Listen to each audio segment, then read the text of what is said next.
Luka parah di punggung dan perutnya, daging hilang, satu mata bengkak dan tertutup, memar akibat dipukul dengan tongkat, dan peluru balet baja tertanam di matanya.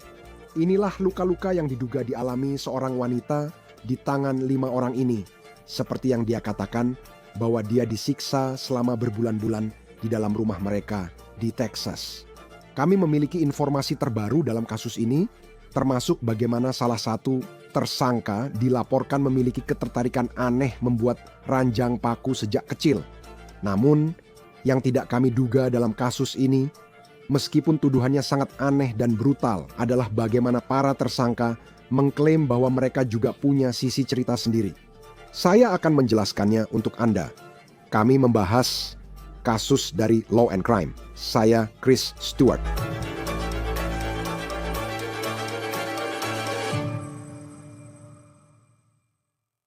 Jadi, polisi di Austin, Texas, mengatakan seorang wanita ditemukan di borgol ke sebuah alat olahraga yang diletakkan di luar, telanjang dari pinggang ke bawah. Diduga, dia diperlakukan dengan cara yang, jika dia seekor anjing, para tersangka dalam kasus ini akan menghadapi tuduhan penyiksaan hewan. Seburuk itu.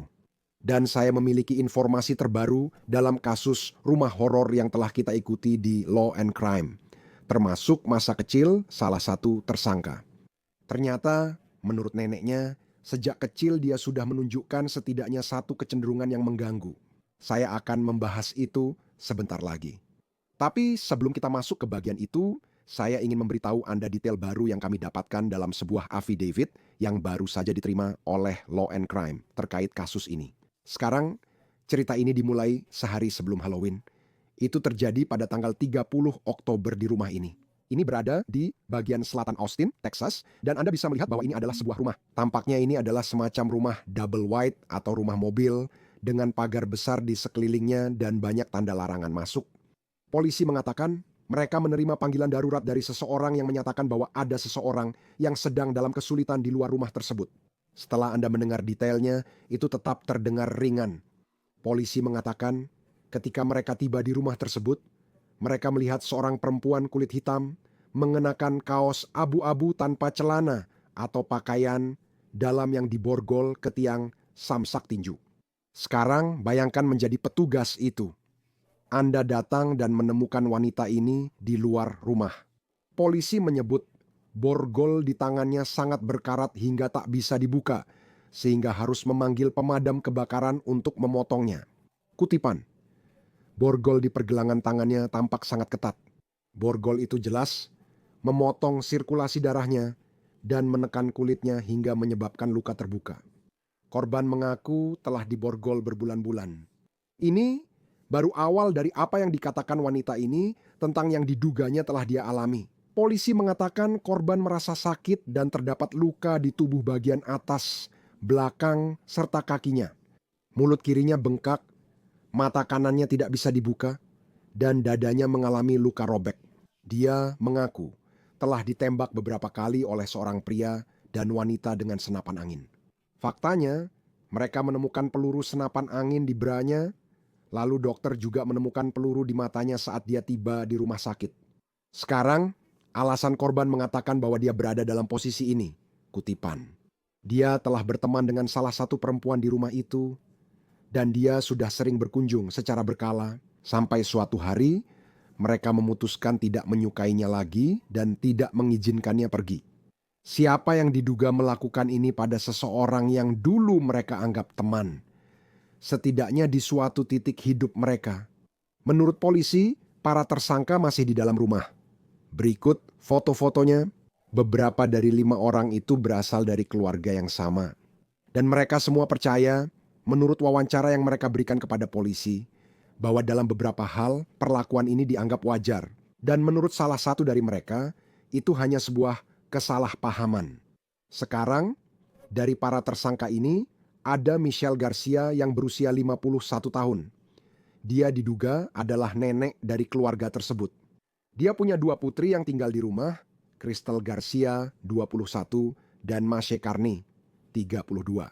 Suami Mashe adalah Juan Pablo Castro dan kemudian ada Maynard Lefevre. Dia dikenal sebagai teman keluarga dan mantan pacar Crystal Garcia.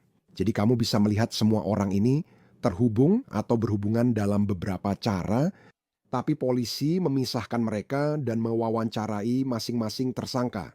Dan di sini, untuk pertama kalinya, kita benar-benar mendapatkan gambaran tentang apa yang menurut mereka adalah sisi cerita mereka. Sekarang, tersangka pertama yang diwawancarai, menurut surat perintah penangkapan adalah Masya Karni. Dia mengatakan kepada polisi bahwa dia tidak berpikir apa yang mereka lakukan.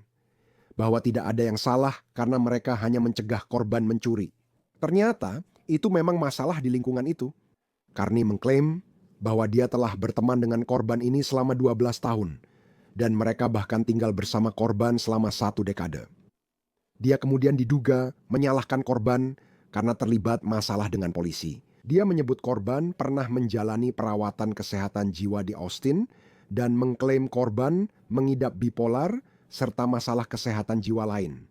Cardi diduga mengatakan, kutip, 2 minggu terakhir dia telah memborgol korban dengan borgol dalam upaya mencegah korban melarikan diri dan melakukan pencurian. Masya Karni menyatakan bahwa awalnya dia memborgol korban di dapur, tetapi sekitar seminggu yang lalu dia mulai memborgol korban di luar bangunan di halaman belakang karena bau yurin akibat korban mengompol. Awalnya, Karni mengatakan korban tidak ditembak dengan peluru balet baja. Bahkan, dia berkata, kutip, tidak selama saya mengawasinya. Sekarang, saat kita lanjut, jelas itu dugaan kebohongan. Dia juga mencoba meyakinkan polisi bahwa korban menginginkan ini. Dia, kutip, tidak berpikir ada yang salah dengan memborgol korban. Karena faktanya beberapa orang melakukannya untuk kesenangan. Dan beberapa orang suka bercumbu di tempat tidur pada malam hari. Dan karena itu malam hari ketika korban diborgol itu dianggap tidak masalah. Tutup kutipan sekarang. Polisi mewawancarai Ibu Carney, Michelle Garcia, yang menjelaskan korban punya masalah kesehatan mental. Dia diduga mengakui kepada polisi bahwa dialah yang punya ide untuk memborgol korban ini. Mereka diduga tak ingin korban bebas di lingkungan sekitar karena mereka akan merasa malu terhadap korban. Sekarang, Garcia mengatakan kepada polisi bahwa dia mulai memborgol korban ke tiang tinju sekitar 2 hingga 3 bulan yang lalu dan korban menginginkannya. Namun, korban, kutip, berhasil meloloskan diri dari borgol tersebut. Garcia memborgol korban ke tiang dengan tangan di belakang dalam posisi berdiri. Dia juga hanya memberi korban 1 piring makanan sehari saat makan malam karena Garcia menganggap korban, kutip, gemuk. Jika korban ingin sarapan atau makan siang, dia bisa mencari makanan di tempat sampah. Putri Garcia lainnya, Crystal, kini berbicara ke polisi setelah dibacakan haknya. Hak Miranda menyatakan korban punya masalah kesehatan mental dan pernah diusir dari rumah sebelumnya. Tapi mereka memutuskan untuk membiarkan korban tetap tinggal di rumah selama korban setuju untuk diborgol agar dia tidak mencuri barang-barang. Dia juga mengakui tidak sepenuhnya yakin korban bisa memberi persetujuan mengingat kondisi mentalnya terhadap penyiksaan seperti ini. Diduga sekarang. Dia juga mengatakan kepada polisi bahwa korban akan diborgol mulai pukul 10 malam. Sepanjang malam hingga pukul 10 atau 11 pagi keesokan harinya. Awalnya dia menyangkal tahu asal luka korban, lalu mengakui beberapa orang diduga bertanggung jawab. Dia diduga mengakui bahwa korban tampak tidak dirawat, diabaikan dan membutuhkan perhatian medis. Dia kemudian meminta detektif menuliskan nama-nama anggota keluarga di selembar kertas. Lalu dia diduga menunjuk orang-orang yang bertanggung jawab. Dan itu membawa kita kepada Juan Pablo Castro, suami dari Masya Carney, yang mengatakan bahwa korban tidak ditembak dengan senapan angin karena dia tidak akan membiarkan itu terjadi. Kutipan dari dia, saksikan sekarang. Dalam wawancaranya, Castro mengatakan semua ini hanyalah kesalahpahaman besar, bahwa semuanya bisa dijelaskan. Dia tampaknya mencoba menjelaskan. Kita akan lihat apakah menurut Anda penjelasannya baik. Castro mengaku membeli borgol adalah idenya untuk mencegah korban mencuri. Detektif lalu bertanya soal pistol balet baja dan dia mengaku membelinya. Kutipan Juan Castro menyebut ia dulu memakai tangannya untuk mendorong, menyenggol, dan memindahkan korban. Tapi dia begitu jijik padanya, sampai-sampai dia tidak mau menyentuhnya sama sekali. Juan Castro menyatakan bahwa seringkali ketika dia pulang kerja di malam hari, dia akan berjalan melewati gerbang menuju pintu depan dan melihat korban di halaman. Juan Castro mengatakan, setelah itu dia masuk ke lemari tempat menyimpan senapan angin, lalu keluar rumah dan menembak korban dengan senapan tersebut. Ketika ditanya mengapa dia melakukan hal itu, dia menyatakan, kutip, "Saya sangat benci dia." Juan Castro mengakui telah mengejar korban di sekitar halaman, terus-menerus menembakinya dengan senapan angin otomatis sampai korban bersembunyi ketakutan di sudut halaman. Itu menakutkan, kata Castro juga. Kutip, "Saya akui, saya juga pernah menembaknya saat dia di borgol. Ini adalah orang yang percaya bahwa semua ini hanyalah kesalahpahaman besar." Sekarang, orang terakhir dari 5 tersangka yang diwawancarai oleh polisi adalah teman keluarga, yang juga diidentifikasi sebagai pacar dari Crystal Garcia, Maynard Lefevre. Awalnya, polisi menyebut dia mengaku borgol itu milik korban, namun kemudian menarik kembali ucapannya. Dia mengakui sebagai orang terakhir yang mengurung korban sebelum polisi menemukannya. Kutipan Maynard Lefevre mengakui bahwa pada beberapa kesempatan, dia harus secara fisik menahan korban. Dia akan melakukannya dengan cara menarik dan memindahkan atau mendorongnya ke samping.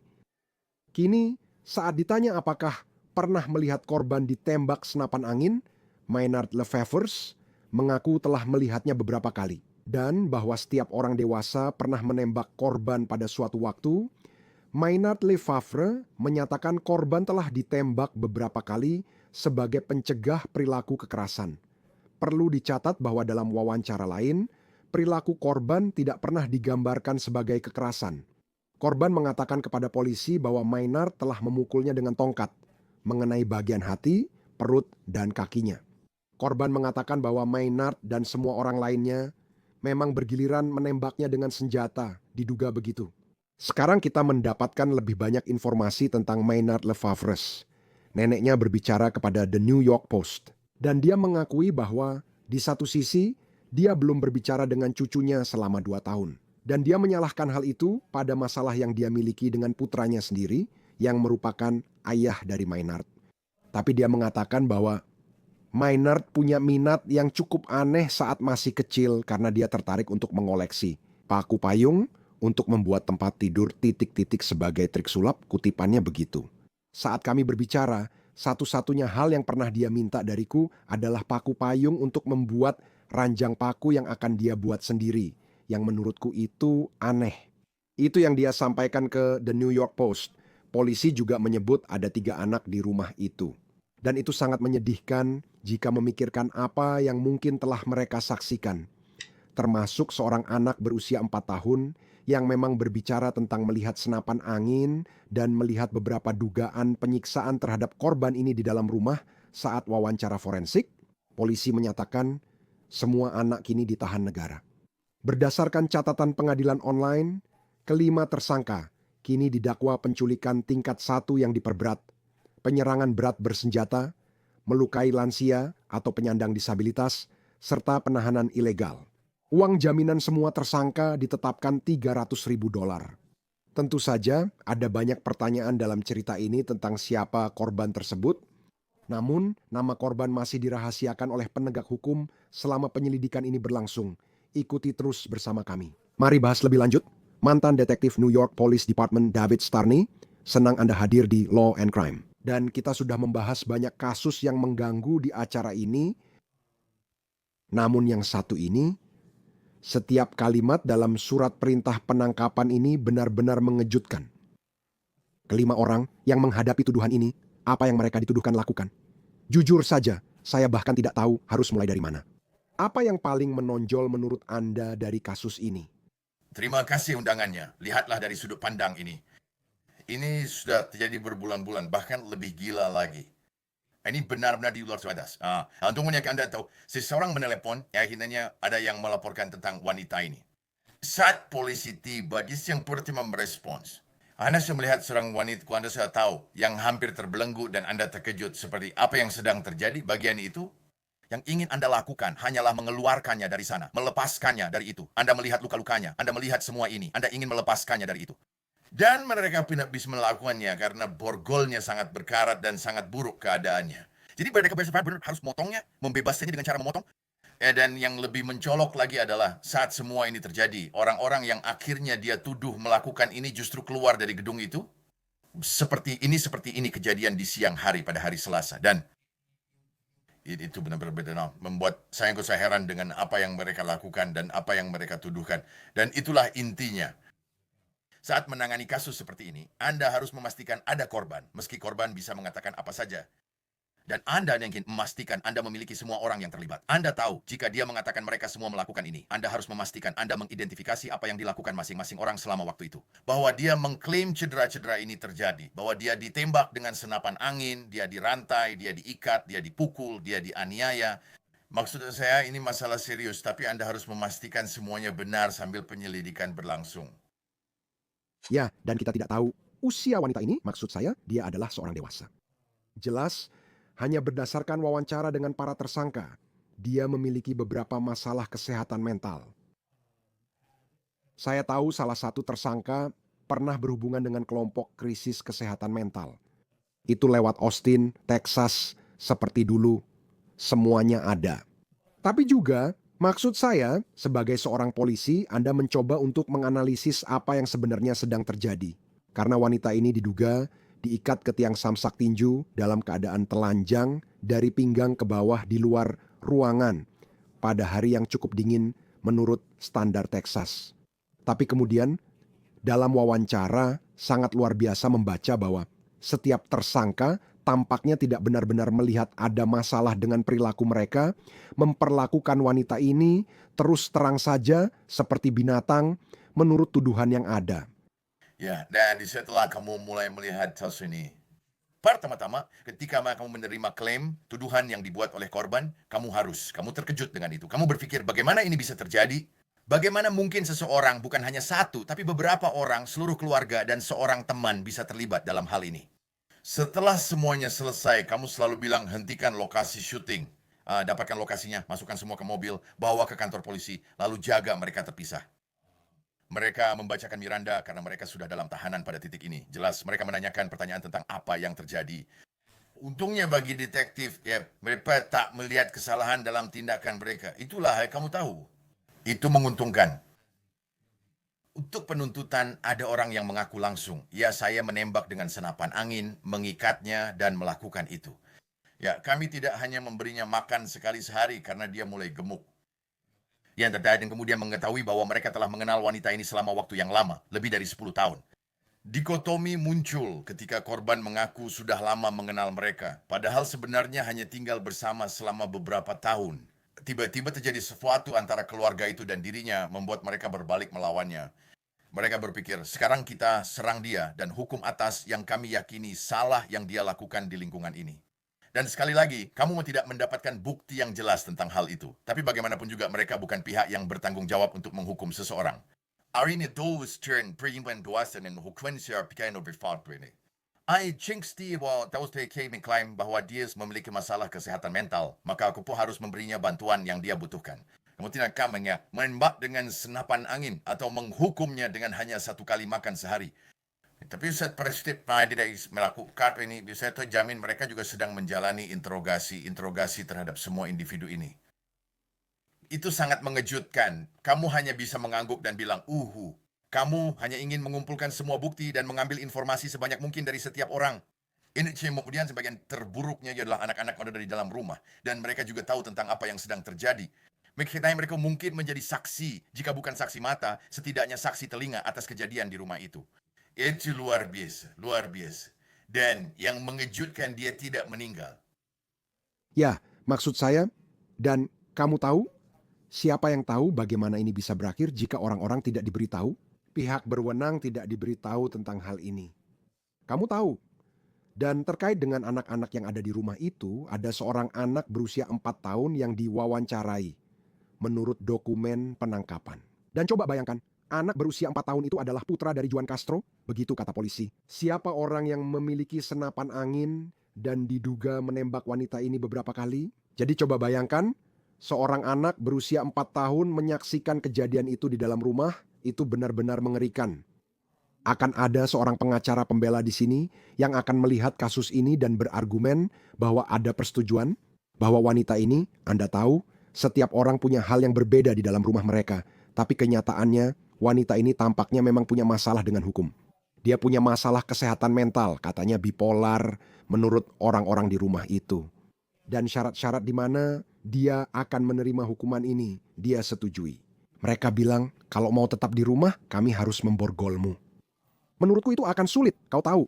Sebuah juri hanya dengan membaca dokumen penangkapan saja pasti akan sangat terkejut jika kasus-kasus ini sampai ke pengadilan. Bagaimana kamu menganalisis kasus ini jika sudah tahu pelakunya orang dewasa dan jika orang-orang di rumah bisa mengatakan itu, dia sebenarnya bisa saja pergi tapi dia tidak melakukannya.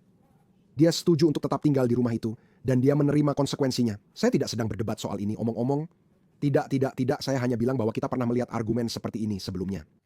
Ya, kami sudah misalnya. Saya diskusi dengan baik mahasiswa di kampus soal pembelaan. Mereka akan bilang dia setuju semua ini. Tapi sebenarnya itulah kenapa Science Pendidikan harus benar-benar mendokumentasikan semua yang terjadi, mendokumentasikan luka-lukanya, mendokumentasikan pernyataan-pernyataan yang dia buat. Jika dia tidak sepenuhnya yang padat, mungkin dia menerimanya karena tidak tahu yang lebih lain. Kita tidak tahu bagaimana pola pikirnya, kita tidak tahu kondisi mentalnya. Mereka bilang bipolar mana, tapi kita belum tahu apakah sudah didiagnosis. Itu bukan hal psikologi. Tapi banyak dia mungkin wanita ini punya masalah serius dan dia kan hanya meyakinkannya bahwa ini cara terbaik. Karena kami mau tahu, ini dilakukan saat ada anak-anak di sekitar. Mereka pikir ini baik-baik saja, tapi mereka bukan hakim, juri, dan algojo atas apa yang terjadi. Itulah sebabnya lewat penyelidikan ini semoga setiap foto, dokumentasi dokter dan pernyataan mereka menunjukkan apakah mereka sadar, sukarela dan cerdas atas apa yang dikatakan. Masalah muncul di sini. Kami kira tidak apa-apa, tapi mereka bisa menyerang. Kamu tahu, interogasi itu sendiri, jadi semoga semuanya dilakukan dengan benar di sisi itu, bahwa interogasi tersebut kuat karena kamu memang mengalami luka-luka. Dan ini sudah berlangsung selama beberapa bulan. Dan sekarang hanya satu panggilan telepon. Pertanyaannya sekarang, adakah lebih dari satu panggilan ke rumah itu? Dan jika layanan sosial terlibat, apakah mereka datang ke tempat tinggal itu? Jadi jika mereka mengklaim bahwa mereka pernah berhubungan dengan mereka, ini adalah hal-hal yang akan ditindaklanjuti oleh jaksa penuntut. Penangkapan saja tidak cukup, kasus harus ditindaklanjuti karena ada banyak bukti yang menguatkan orang-orang ini bersalah tanpa keraguan wajar. Pada dasarnya saat ini, apakah kita sudah cukup melakukan penangkapan? Ya, apakah kita bisa menuntut kasus ini? Ya, apakah kita bisa meyakinkan juri tanpa keraguan bahwa mereka menculik orang ini dan menyebabkan luka-luka ini? Dengan sadar, dan memang begitu, mereka bilang mereka tahu apa yang mereka lakukan, tapi mereka hanya beralasan bahwa dia setuju dengan itu. Jadi para ahli penyidik akan mencari segala sesuatu.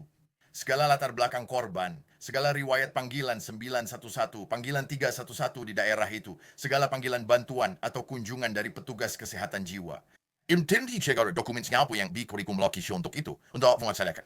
Ya, ini yang terjadi. Gak, ini bukan yang terjadi. Jadi, karena kita tidak tahu kondisi rumahnya, kita tidak tahu kondisi anak-anaknya. Tapi tampaknya semua orang yang terlihat cukup makan. Setidaknya orang dewasa, kami kebetulan melihat foto korban. Dan memang seharusnya begitu, karena korban adalah korban.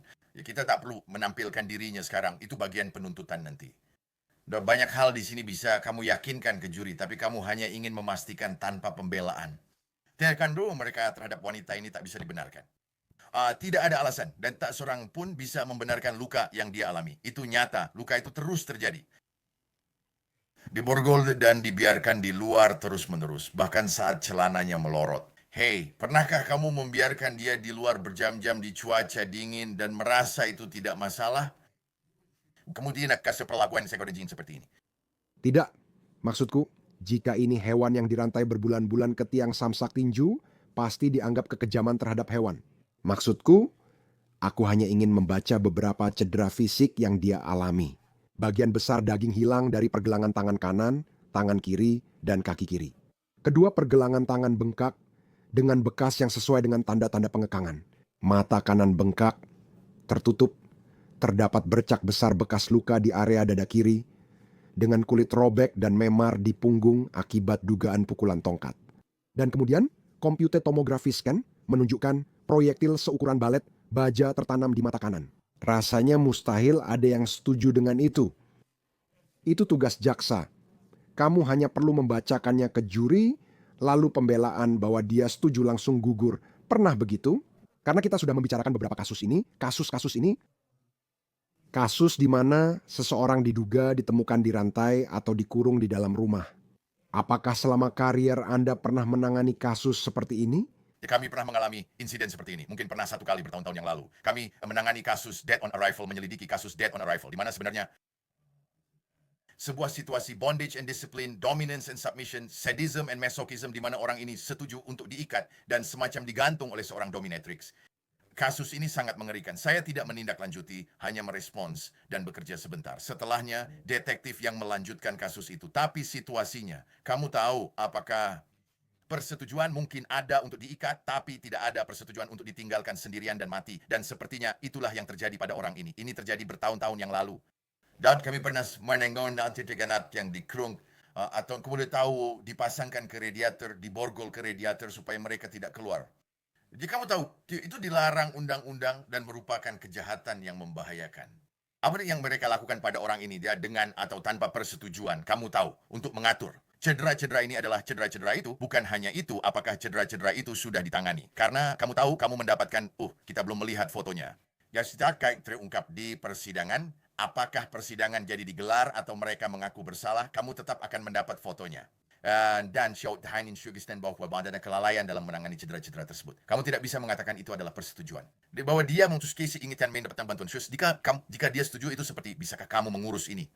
Saya tuh berpikir melihat siapa pun yang setuju dengan serangan seperti ini sampai tingkat seperti ini. Mungkin ada kejadian hubungan intim orang kasar, tapi seperti itu ini. Tidak, saya belum pernah melihat seseorang yang ditembak dengan senapan angin berkali-kali.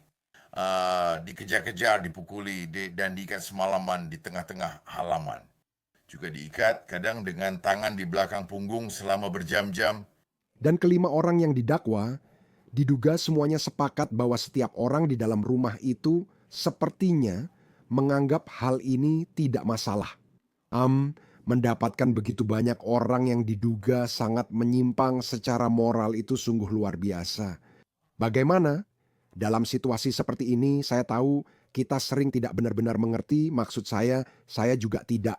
Wanita ini diduga berteman dengan salah satu tersangka selama 10 tahun. Korban pernah menghadapi masalah, termasuk pernah berurusan dengan hukum di masa lalu. Tapi bagaimana orang seperti ini bisa terabaikan begitu saja? Karena pada suatu waktu mereka punya teman, mereka punya orang-orang di sekitar mereka, mungkin juga punya orang tua dalam hidup mereka, lalu mereka begitu saja menghilang. Ternyata saya telah ditahan tanpa kehendak selama berbulan-bulan di sebuah rumah di Austin, Texas. Seperti yang kita lihat pada kasus penyekapan itu, orang-orang ditahan tanpa kehendak mereka dan diduga dalam waktu lebih lama. Ada pertanyaan, seperti kemana orang itu pergi dan mengapa tak ada yang menanyakan keberadaan mereka. Ya, itu kamu tahu. Itulah alasan kenapa kita tidak tahu usia wanita itu. Kita tidak tahu latar belakangnya, riwayat hidupnya, hubungannya dengan keluarga, teman-teman, di mana sebenarnya dia tinggal. Karena ternyata dia juga tinggal di rumah itu dan sosoknya juga agak samar.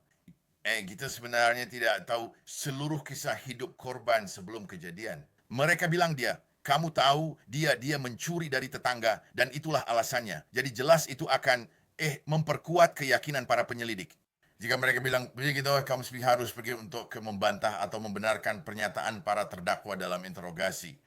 Jika mereka bilang dia mencuri dari tetangga, kamu akan ke sana dan bertanya apakah dia pernah mencuri dari mereka. Kamu mesti membantah atau memverifikasi ucapanmu, meski mereka membenarkan dia mencuri. Mereka tidak bertanggung jawab dan tidak mampu. Dan mereka bersalah karena sengaja menahan seseorang tanpa izin. Mereka juga bisa saja mengatakan dia tak melakukannya. Dia tahu tuh apa yang dilakukan dia, tapi mungkin tidak tahu tuh harus kemana, dan itu yang tidak kita tahu. Hidupnya di mana dia tinggal, rupanya dia tinggal bersama mereka pada waktu tertentu. Kadang-kadang dia tidak. Kita belum tahu faktor tempat tinggalnya, apakah ada keluarga, teman, atau hal serupa. Apakah orang-orang seperti ini terabaikan? Sayangnya, hal ini sering terjadi. Orang hilang sepanjang waktu tanpa ada yang tahu siapa mereka. Dia bisa saja termasuk tipe orang yang terjatuh ke dalam situasi ini, terjatuh ke dunia yang tidak diketahui. Saat itu, dia akan menjadi perempuan tak dikenal. Lalu kita akan terlihat, saat penyelidikan berlangsung, lebih banyak informasi muncul, jadi Anda mungkin akan tahu lebih banyak tentangnya. Tahukah Anda, ini juga terjadi pada orang yang tak akan pernah Anda dengar lagi? Itu bagian paling menyedihkan. orang-orang hailing semayang waku dah tidak pernah ditemukan. Ya, dan itu Anda tahu, semoga dalam kasus ini Anda tahu sekarang bahwa Anda tahu dia bisa pulih secara fisik karena luka-lukanya sangat brutal untuk dibaca, tapi semoga juga mendapat perawatan kesehatan mental yang tampaknya dia butuhkan. Bahkan berdasarkan apa yang dikatakan orang-orang di dalam rumah tentang tantangan yang dihadapi wanita ini, dia benar-benar berada dalam situasi yang mengerikan di dalam rumah itu di Austin. Pensiunan Detektif New York Police Department David Sarney. Senang Anda bersama kami di Law and Crime. Terima kasih telah bergabung. Terima kasih banyak dan tetaplah aman. Itu saja untuk kasus dari Law and Crime. Jangan lupa berlangganan di YouTube dan Spotify. Saya Chris Stewart, sampai jumpa lagi.